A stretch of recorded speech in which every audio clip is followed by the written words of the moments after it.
dame tout à l'heure dans le couloir de l'hôtel qui m'a dit « Oh monsieur, je me suis régalé. Grâce à vous, j'ai appris plein de choses en politique, dans d'autres choses que vous avez dites après. Oh, j'ignorais complètement les scandales sexuels. Il n'y a pas une semaine, on ne nous jette pas en pâture un nouveau nom. Alors on ne va pas remonter jusqu'à Harry Weinstein, ce producteur hollywoodien, à MeToo, à Balance ton port. On va s'arrêter. Je vais repartir la liste à partir d'un copain. Enfin, on était très copains, maintenant je ne le vois plus, il est à Dubaï, il nage dans des piscines. Gérard Depardieu, très mauvais commentateur d'équitation. Depardieu, c'est incroyable, parce qu'on était au cours de théâtre ensemble, c'est Jean-Laurent Cochet. Enfin, on était avec Fabrice Lucchini. Cochet, pour sa petite parenthèse, qui était le plus grand professeur de théâtre. C'était un homme exceptionnel, fin de la parenthèse. Et avec Gérard Depardieu, on rigolait, etc. Et puis là, cette histoire, c'est fou, parce qu'on va lui retirer sa Légion d'honneur, on a enlevé sa statue du musée Grévin. Même à Lyon, ils vont débaptiser la gare Depardieu. Mais cette comédienne qui accuse Gérard Depardieu, elle est revenue, j'invente rien, 3 lundis de suite. Elle se fait violer un premier lundi. Elle revient le lundi d'après. Elle se refait violer. Et elle revient le 3e lundi. Non mais c'est quand même incroyable. Bon, évidemment, Depardieu est très maladroit, parce que ça l'a beaucoup affecté. Hein. Même France 2 ne diffuse plus ses films. C'est incroyable. Ça met tant que ça n'a pas été jugé, même s'il y a une présomption d'innocence. Il paraît que même le montage qu'on a vu sur l'émission de Lucet, ça a été truqué. Que cette histoire, quand il dit la petite, etc., c'était pas du tout sur le pont du cheval. Enfin bref. Donc, moi, il m'a dit, excusez-moi, il est devenu énorme en plus. Il me dit, ah, ça fait 30 ans que j'ai pas vu mon sexe, comment elle aurait pu?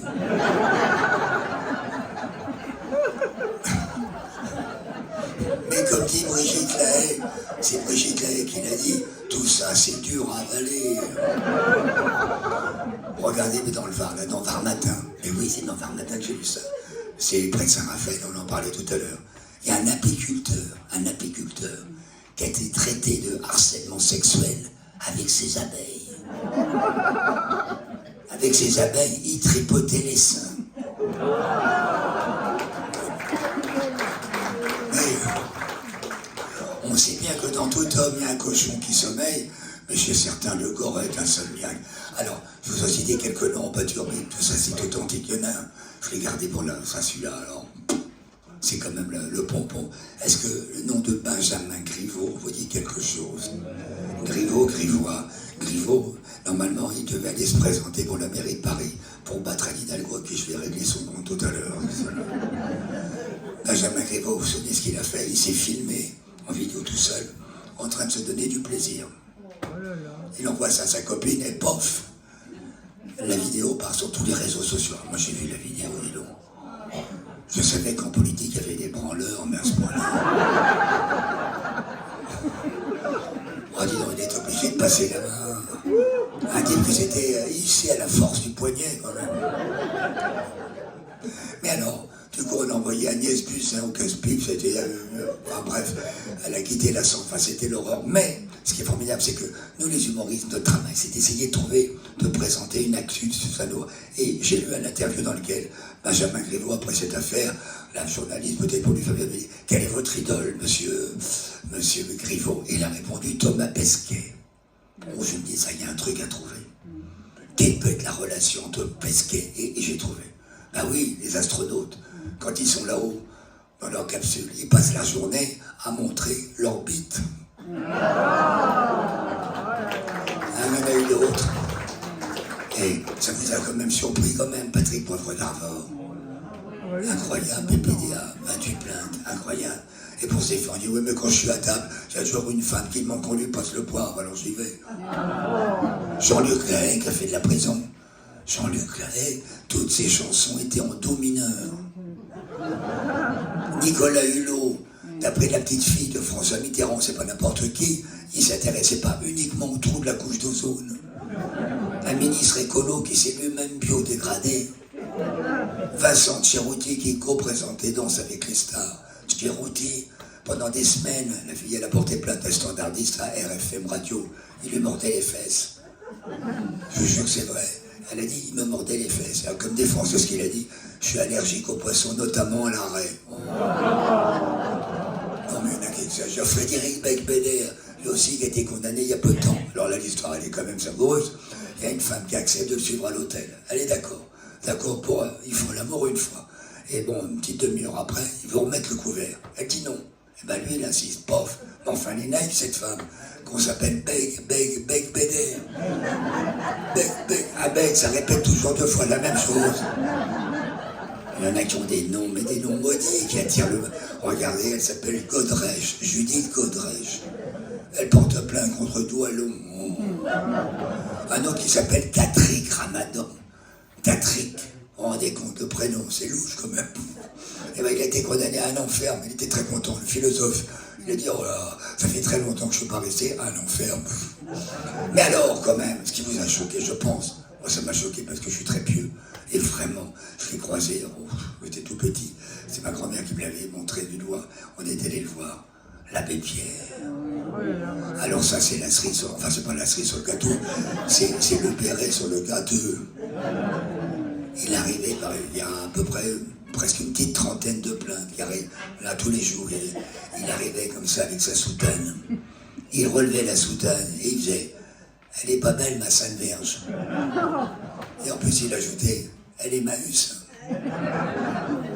Mesdames, vous avez raison, il faut continuer à vous battre parce que vous obtenez toujours qu'un coup. Derrière un homme, il y a toujours une femme. C'est elle, regardez Macron, c'est elle, c'est vous les femmes qui tenez le monde. Et regardez, en Arabie Saoudite, ça fait seulement 4 ans, c'est pas jeune, mais tant pis, c'est pas vieux, je veux dire. Ça fait seulement 4 ans qu'en Arabie Saoudite, les femmes ont enfin le droit de conduire. C'était le seul pays au monde où on pouvait rouler en toute sécurité.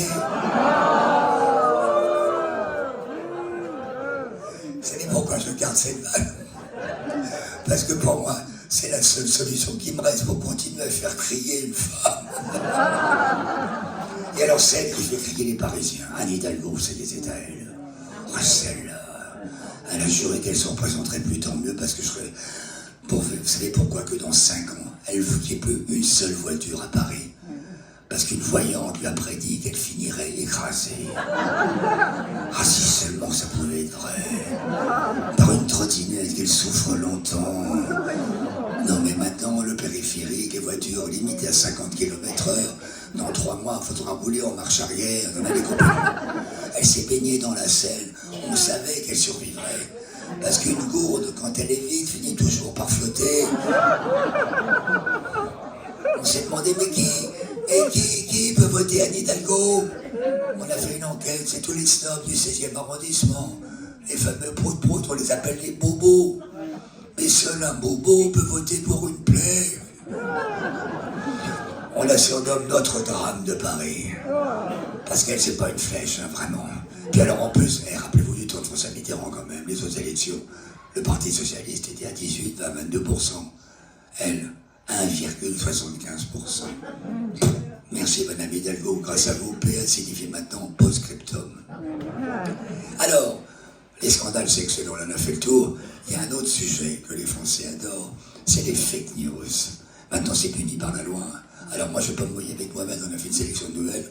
C'est vous qui allez décider si c'est une vraie ou une fausse nouvelle. On ne peut pas risquer 6 mois de prison et 175 000 € d'amende. Alors, première nouvelle, est-elle vraie ou est-elle fausse? La Suisse est le pays le plus riche du monde. La preuve, c'est que même en temps de sécheresse, quand la planète souffre de sécheresse, c'est le seul pays au monde qui se paye le luxe d'arroser un lac avec un jet d'eau. Il paraît qu'on va supprimer les vacances scolaires pour que les syndicats ne sachent plus à quelle date se mettre en grève pour nous faire chier. Alors ça, je me demande si c'est vrai. Ça serait trop beau si c'était vrai. Il paraît que tous les kilomètres sur les routes, on va déposer une prostituée. Car d'après une enquête des plus sérieuses, c'est beaucoup plus efficace que les radars pour faire ralentir les voitures. Et ça coûte moins cher. Il paraît que la présidente, Mme Brigitte, n'embrasse plus Emmanuel Macron parce qu'elle a peur d'attraper une écharpe tellement il pratique la langue de bois.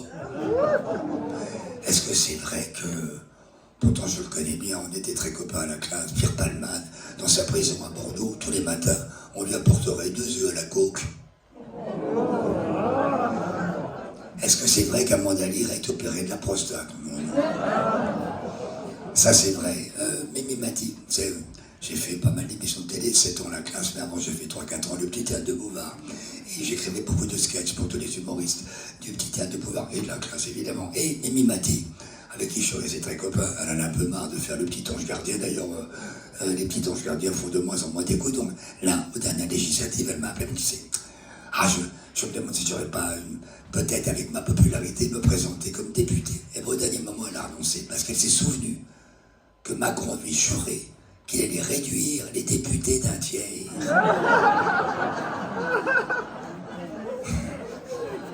Ce serait pas resté grand-chose. Hein. Une compression de César, peut-être. Mon copain aussi, avec ma compagne Laetitia, on le connaît, on le voit souvent. C'est un fou. L'ancien animateur de questions pour un champion. Il est extraordinaire, il a eu un contrôle fiscal très cher, 550 000 € qu'il a payé. Donc maintenant, il est condamné à faire de la pub pour une, je crois que c'est une pommade anti-furon, parce que Julien Lepers. Jacques Lang, on l'a revu, Jacques Lang. Il ressemble de plus en plus au troisième frère Bogdanov. Incroyable. Dans sa vie, il a tellement été lèche-cul que sur sa langue, il a des escarres.